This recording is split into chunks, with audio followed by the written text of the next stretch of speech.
नमस्कार, बहुत बहुत स्वागत है आपका छत्तीसगढ़ आज का मुद्दा में। मैं हूं आपके साथ ललित और हमारा आज का मुद्दा है नासूर नक्सल पर वार, सियासत सीमा पार। जहां नक्सलवाद नासूर रहा है न केवल छत्तीसगढ़ के लिए बल्कि उन तमाम प्रदेशों के लिए भी जहां नक्सलवाद ने आतंक मचाया था। और अभी इस वक्त अगर हम बात करें तो एक बड़ा ऑपरेशन भी छत्तीसगढ़ सीमा पर चलाया जा रहा है और ये ऑपरेशन जबरदस्त कामयाबी भी दिला रहा है, क्योंकि नक्सलवादियों को बड़े एक दुर्दांत नक्सलवादियों को यहां पर घेरा जा चुका है और ऑपरेशन कामयाब होता हुआ दिखाई दे रहा है। 7 दिन हो चुके हैं, लेकिन इसके बावजूद इस पर अब सियासत गरमाने लगी है। आदिवासी पॉइंट लेकर सियासत गरमा रही। हालांकि ये सियासत आपको बता दें कि छत्तीसगढ़ में नहीं है, यहां के विपक्ष जो है वो भी सरकार का समर्थन कर रहे हैं। ये सियासत सीमा पार से गरमा रही है। तो सीमा पार से आखिर आदिवासियों को लेकर क्या सियासत हो रही है और क्या इस सियासत को लेकर यहां भी सियासत का एक दौर शुरू होगा? ये तमाम सवाल है, इन पर बातचीत करेंगे। हमारे साथ मेहमान भी जुड़ेंगे, लेकिन पहले नजर डालते हैं इस खास रिपोर्ट पर। छत्तीसगढ़ के बीजापुर की करेगुट्टा पहाड़ियों में लगातार 7वें दिन भी एंटी नक्सल ऑपरेशन जारी है। जवान हर कदम सावधानी से बढ़ा रहे हैं ताकि कोई नुकसान न हो। इस ऑपरेशन को नक्सलवाद के ताबूत में अंतिम कील कहा जा रहा है। इसकी गूंज अब तेलंगाना तक सुनाई दे रही है। పోలీసు మిత్రులకు మనవి చేస్తా ఉన్నా, ప్రజాస్వామ్యంలో ప్రజలకు అడిగే హక్కు ఉంటది। तेलंगाना के पूर्व सीएम के चंद्रशेखर राव ने इस ऑपरेशन पर सवाल उठाए। उन्होंने एक सभा में कहा कि निर्दोष आदिवासी मारे जा रहे हैं। केसीआर ने केंद्र और छत्तीसगढ़ सरकार से ऑपरेशन कगार को तुरंत रोकने की अपील की। इधर छत्तीसगढ़ कांग्रेस ने केसीआर के बयान पर नाराजगी जताते हुए सरकार के ऑपरेशन को जरूरी बताया। छत्तीसगढ़ में जो नक्सली उन्मूलन का काम जो हो रहा है, अच्छा परिणाम आ रहे हैं उसके, और इस मामले में पाकिस्तान के रक्षा मंत्री को बोलने का कोई हक और अधिकार नहीं है। वो अपने देश की बात करें, अपने देश की भीतर की बात देखें। इसी तरह से केसीआर भी, क्या वहाँ तेलंगाना में नक्सल समस्याएं नहीं है? उनको अपने प्रदेश में लड़ाई लड़ना चाहिए। नक्सलियों के खिलाफ जबरदस्त नक्सल उन्मूलन के कार्य हो रहे हैं, तो इसमें पूरी तरह से हमारे प्रदेश में भी कांग्रेस पार्टी की पूरी तरह से समर्थन है। बीजापुर से सामने आया एक वीडियो सुरक्षा बलों की चुनौतियों को बयां कर रहा है। वीडियो में जवान बियर की बोतल में छिपाकर लाए गए प्लांट बम को सावधानी से निकालते नजर आ रहे हैं। जमीन के नीचे बिछाई गई सप्लाई वायर को भी बरामद कर नष्ट किया गया। ऑपरेशन पर विपक्ष भी सहमत है। तो सोमवार को भी सीएम विष्णुदेव साय ने गृह विभाग की हाई लेवल मीटिंग ली, जिसमें बीजापुर ऑपरेशन पर विस्तार से चर्चा हुई और भविष्य में ऑपरेशन को और तेज करने के संकेत मिले। इसलिए केसीआर अब सत्ता से हट गए तो उसको 10 बातें याद आ रही। 10 साल तक जब वो, और 10 साल के पहले जिन बिंदुओं में जिस तरह के विषय में वो आंदोलित थे या सक्रिय थे, उसको पूरा देश जानता है। मेरा ये व्यक्तिगत मत है कि इसका एक ही उपाय है, देश के नागरिक हैं वो भी सरेंडर करें देश की मुख्य धारा में। वार्ता का कोई चांस नहीं है, सरेंडर करें वो। गृह मंत्री अमित शाह ने नक्सलवाद के खात्मे के लिए 31 मार्च 2026 की डेडलाइन तय कर दी है। तारीख जैसे जैसे नजदीक आ रही है, अभियान की रफ्तार तेज होती जा रही है। दिलचस्प बात यह है कि अब नक्सली खुद शांति वार्ता की पेशकश करते हुए पत्र भेज रहे हैं। सवाल ये है कि क्या ये नक्सलियों की रणनीतिक चाल है या हार का डर? सरकार का मकसद निर्दोष आदिवासियों को बचाते हुए नक्सली नेटवर्क को जड़ से खत्म करना है। अब देखना ये है कि नक्सलवाद का ये नासूर कब तक जड़ से खत्म होगा। तो 7 दिन हो गए इस अभियान को और ये ऑपरेशन जो है वो लगातार चल रहा है, कामयाबी की तरफ बढ़ता हुआ नजर आ रहा है। लेकिन जवानों का जोश यहाँ पर साफ तौर पर बढ़ा हुआ दिखाई दे रहा है, लेकिन उनकी अपनी मुश्किलें, उनके अपने चैलेंजेस है। वो तमाम चीज़ों के बाद सियासत इस पर गरमा रही है और इस सियासत को लेकर भी तमाम सवाल खड़े हो रहे हैं। तो बंसल न्यूज़ के कुछ लगते सवाल है, चलिए उस पर नजर डालते हैं। क्या ऐसे बयान से पूर्व सीएम केसीआर ऑपरेशन को कमजोर करना चाहते हैं? बड़ा सवाल, बड़ा अहम सवाल। सवाल नंबर 2, छत्तीसगढ़ में विपक्ष का समर्थन क्या लाल आतंक के खात्मे में मददगार होगा, जिस तरह विपक्ष छत्तीसगढ़ में समर्थन दे रहा है? और सवाल नंबर 3, ये भी बड़ा अहम सवाल है, आदिवासियों के नाम पर शुरू हुई सीमा पार सियासत का क्या अंजाम होगा? क्या आगे बढ़ती हुई नजर आएगी या फिर यहीं पे इसको ठप किया जाएगा? इस पर हम चर्चा करेंगे। हमारे साथ जो मेहमान जुड़ रहे हैं, चलिए उनका परिचय करा दे। हमारे साथ मुकेश शर्मा जी हैं, वरिष्ठ प्रवक्ता बीजेपी के। हमारे साथ अभय नारायण जी, वरिष्ठ प्रवक्ता कांग्रेस के, और मनीष गुप्ता जी, नक्सल एक्सपर्ट हैं। और आप तीनों का ही बहुत बहुत स्वागत करते हैं। और चलिए मैं मनीष जी से शुरुआत करना चाहूंगा। मनीष जी, आदिवासियों को ढाल बनाते रहे नक्सली अक्सर जो है, और उनको ढाल बनाकर वो लड़ाई लड़ते रहे और उनको बरगला कर तमाम चीजें करके हमने ये देखा है। लेकिन कुछ नेता, कुछ कतिपय नेता ऐसे भी है जो आदिवासियों के आड़ में अपना एजेंडा चलाते हैं, तमाम चीजें वो भी हमने देखी है। हालांकि किस तरह से देखते हैं आप, चूंकि केसीआर का ये बयान सामने आया है और इस बयान को लेकर अब सियासत गरमा रही है, क्या इस सियासत में धार है? नहीं, देखिए, अगर नक्सलवाद की बात करेंगे तो जिस तरीके से यहाँ पर नक्सलवाद फल फूल रहा था और नक्सली हमेशा आदिवासियों की जल जंगल ज़मीन, उनके अधिकारों की बात और कहीं ना कहीं जो पूंजी निवेश के खिलाफ लगातार वातावरण बनाते रहे हैं, और ये उनकी उर्वरा शक्ति थी जिसके आधार पर वो कहीं ना कहीं यहाँ पर फसल बोते थे और उसको काटने का प्रयास करते थे।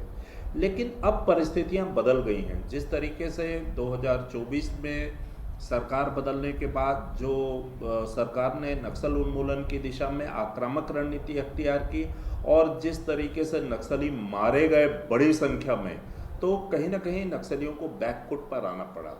रही बात अभी जिस तरीके की सियासत हो रही है, ये चूंकि एक बात और कहना चाहूँगा कि चूंकि बस्तर में जिस प्रकार से नक्सली मारे जा रहे हैं, बहुत क्लीन ऑपरेशन हो रहे हैं, और इन ऑपरेशनों में भी कहीं ना कहीं नक्सलियों की स्वीकारोक्ति भी आ रही है कि हमारे इतने लोग मारे गए हैं। जो आंकड़ा पुलिस दे रही है लगभग उसी के आसपास का आंकड़ा नक्सलियों का भी आ रहा है। तो कहीं ना कहीं जो पहले जो एक आरोप लगाने का उनका एक मादा होता था, वो चीज़ खत्म हो गई है। दूसरी बात यह है कि जिस तरीके से अभी सीमा पार तेलंगाना से सियासी जो बयानबाजी चल रही है, देखिए अब नक्सलियों को छत्तीसगढ़ में जब लोग, यहाँ की सियासत, यहाँ की राजनीतिक दल, यहाँ के जो सोशल एक्टिविस्ट और यहाँ के आदिवासी संगठन जब लगातार और सीपीआई के नेता भी बहुत ज़्यादा नक्सलियों के समर्थन में नहीं हैं, तो नक्सलियों को अब मजबूरी में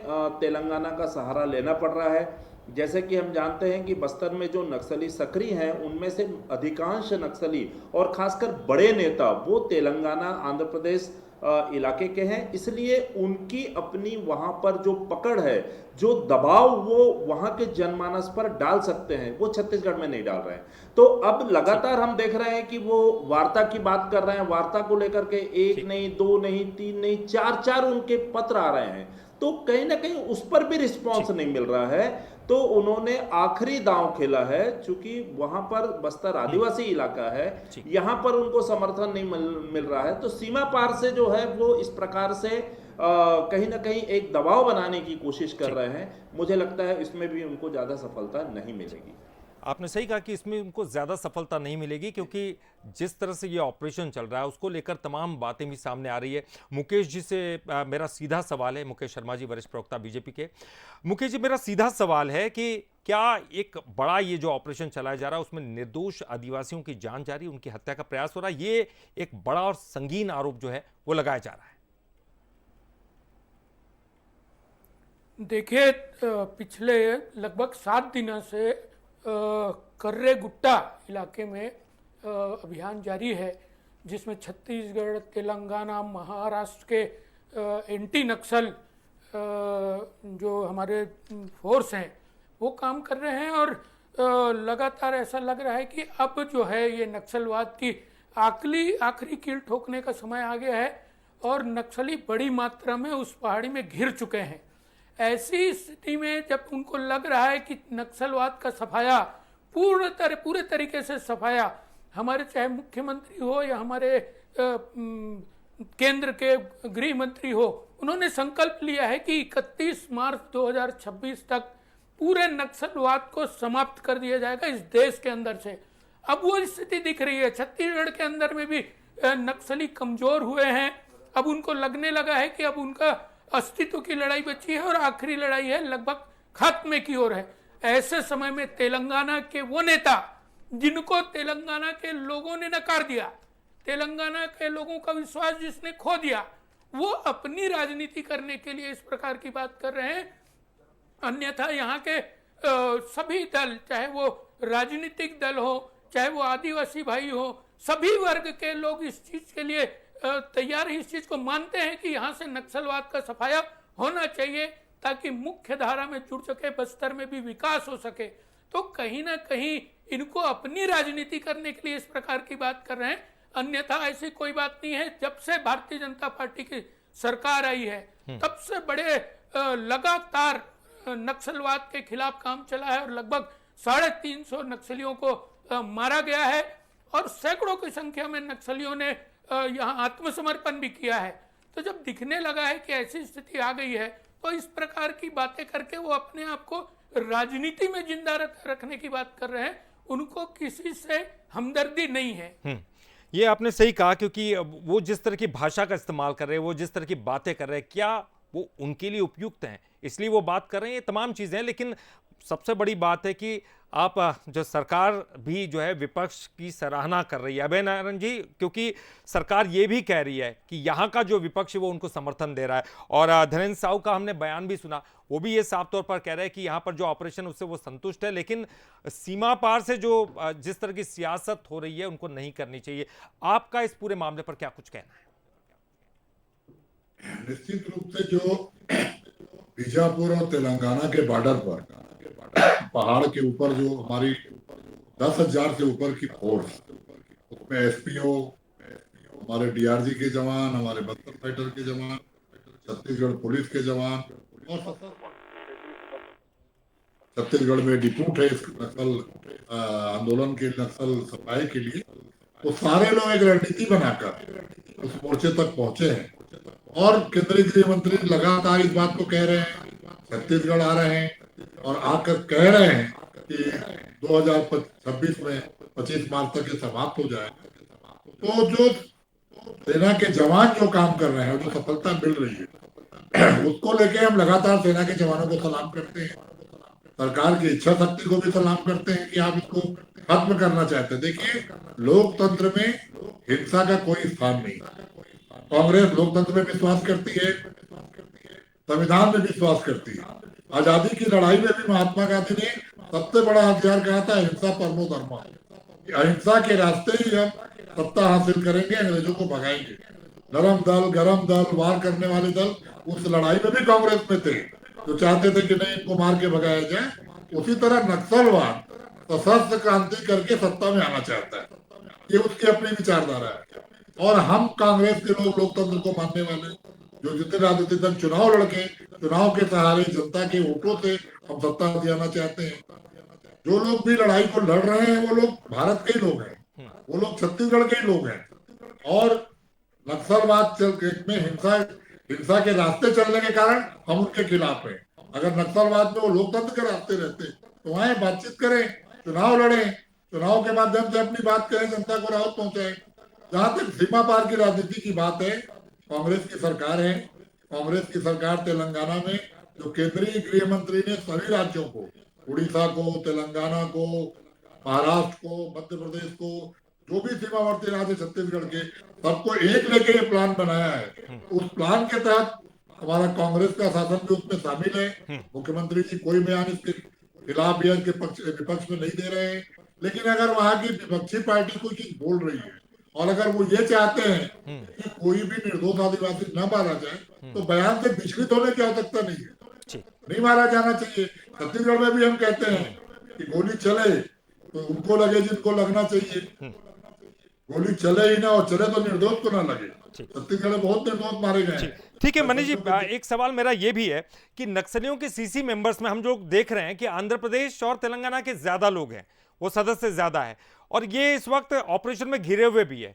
तो क्या ये एक डर है या इस पर एक बड़ी राजनीति है जिसको कोई छोड़ना नहीं चाहता, और शायद इसीलिए केसीआर ने यह बयान दिया होगा या इस तरह की मांग की होगी कि इसको अभियान को रोक दो?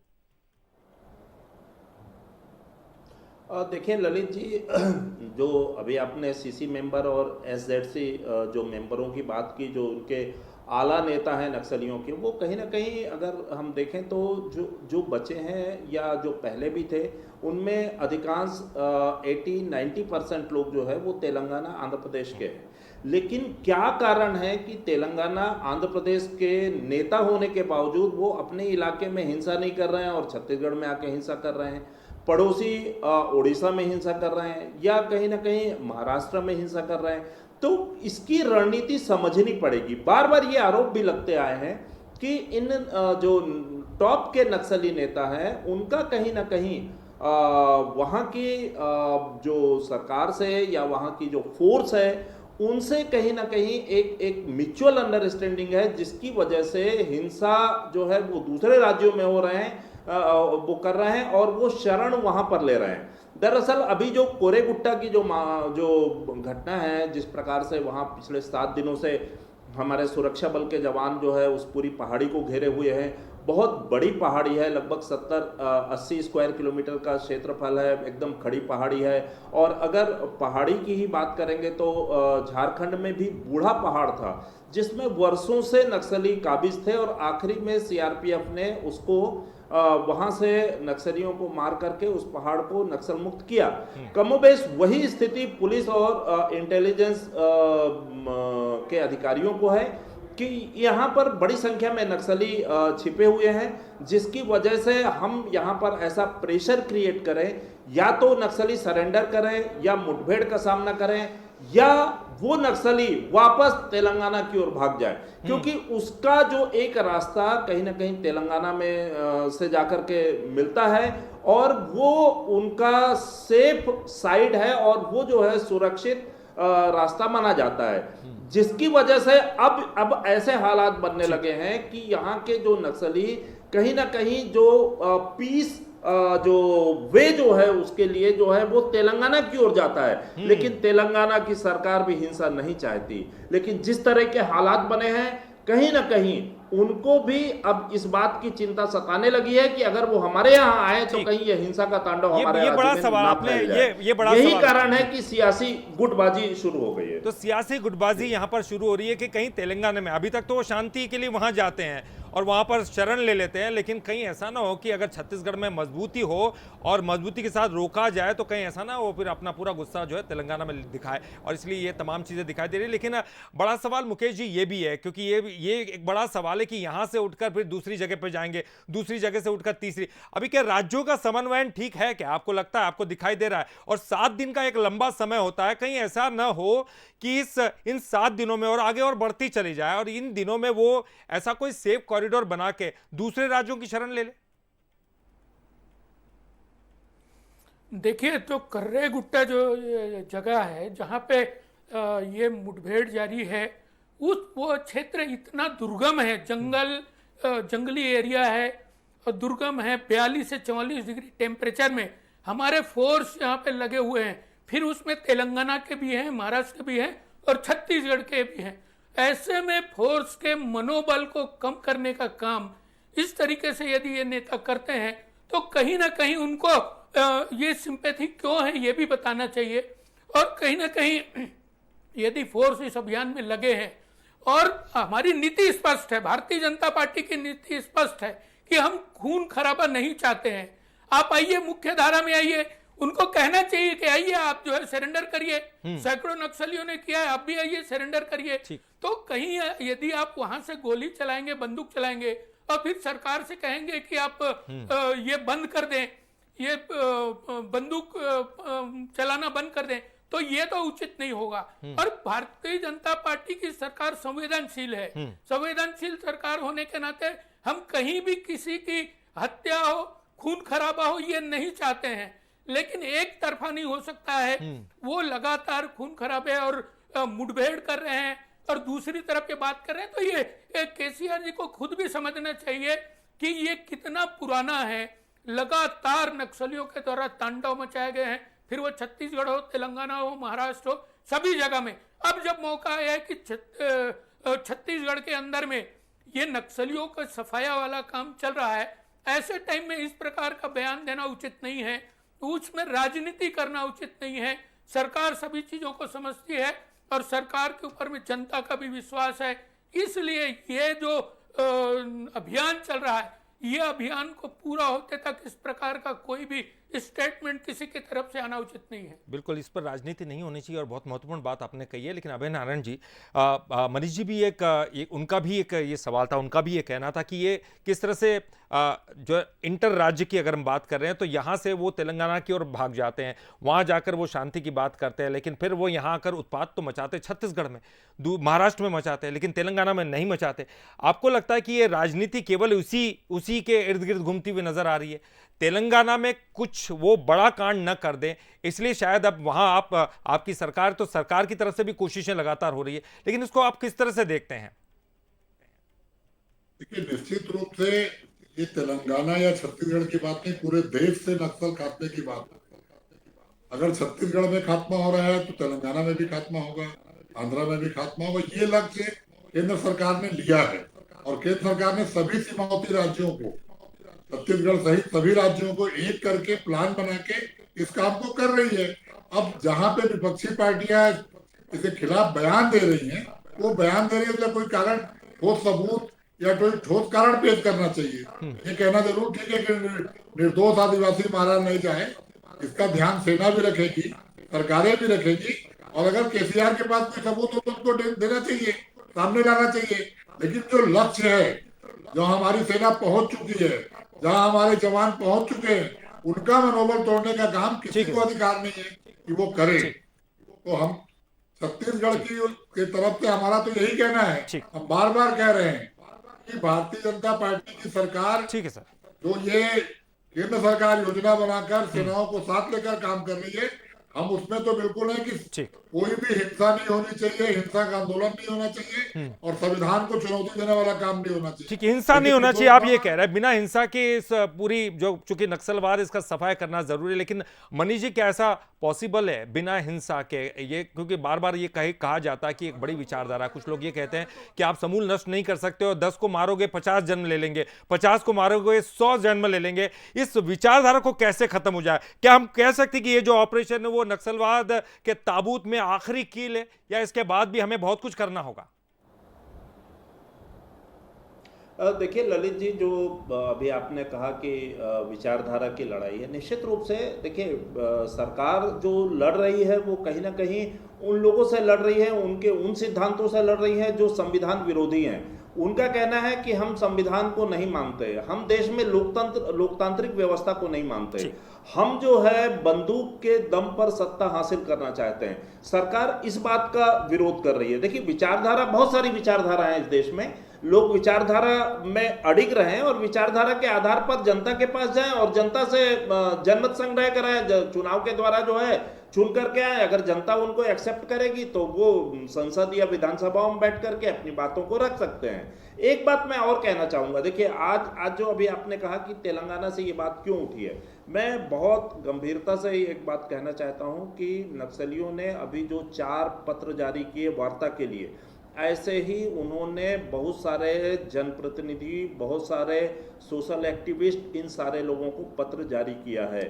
मेरी कई नेताओं से बात हुई है, वो भी इस नक्सलियों के इन पत्रों से जो है हतप्रभ हैं। उस पे नक्सली लगातार लिख रहे हैं कि आप सरकार पर दबाव बनाएं और ताकि सरकार जो है वार्ता के टेबल में आकर के इस समस्या का समाधान करे। बिल्कुल आपने बिल्कुल एक बात तो आपने बिल्कुल सही कही, ये बात बिल्कुल सही है कि चूंकि नक्सली अगर एक विचारधारा को सपोर्ट करते हैं तो उस विचारधारा को लोकतांत्रिक ढंग से वो अगर अपने लोगों के सामने रखेंगे तो बात अलग है, लेकिन बंदूक उठाएंगे तो बंदूक का जवाब तो बंदूक से ही मिलेगा और फिर हिंसा की और अहिंसा की बात करना उचित नहीं होगा। तो नासूर नक्सल पर वार, लेकिन इस पर भी सियासत हो रही है सीमा पर। आप तीनों का बहुत बहुत शुक्रिया इस खास डिबेट में पार्टिसिपेट करने के लिए। बहरहाल छत्तीसगढ़ आज का मुद्दा में फिलहाल के लिए इतना ही, लेकिन बंसल न्यूज पर खबरों का सिलसिला लगातार जारी है।